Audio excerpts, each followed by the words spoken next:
Hi everyone, my name is DartPro. I'm a Sonic Adventure 2 battle speedrunner. Basically what we're going to be doing today is talking about Cannon's Core, specifically Sonic Section, the Infinite Time Stop. You may have heard of it. This is a neat trick where we can stop time for as long as we need it to be. That includes the timer in the upper left.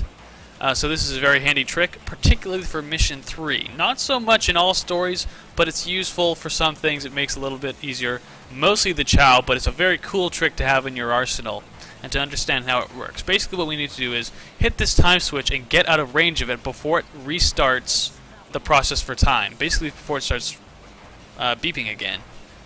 And so all we need to do is a spin dash jump, and that will take us most of the way out of range. So the first thing I'm going to do is bop this Stretch Armstrong, because he's a jerk. Then what I'm going to do is I'm going to do a spin dash jump, a homing attack, to get out of range of this. So I'm going to inch up, spin dash jump over to the right, basically the same direction that artificial chaos that I killed, and then a homing attack, and that should take me out of range. So if I do this correctly, you won't hear any beeping. So have a listen. Let's give this a shot. Here we go. What do you know? A spin dash jump does not quite take you out of range. You have to basically homing attack and move up a bit, and you'll be well out of range. See? No switch. So that's how that works. So to show you why this can be useful, bop this dude. I don't have to worry about these guys at all. I usually don't anyway, just because this level isn't that tough. But it is handy. So this in an all stories run is where I would reactivate time. I would hit this switch and it would restart the process of getting time back. The reason we want to do that is because it'll still give us enough time, but if I continue up here,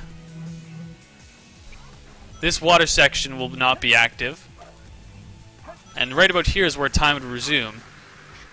So you'll notice this water is not flowing like it normally does. If you're familiar with the stage, this water is supposed to flow, and it pushes you very quickly down to where the goal ring is once you're up here.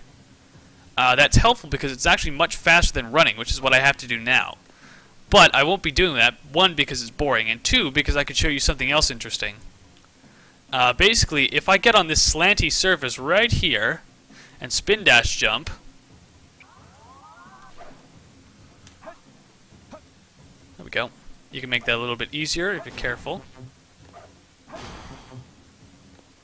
For some of you, this section won't look familiar, but for those of you familiar with Mission 3, this is where the Lost Chao is.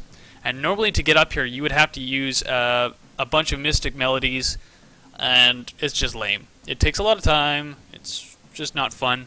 Especially not when you can do an awesome trick and just go straight to it, and the rest of the level just goes super fast.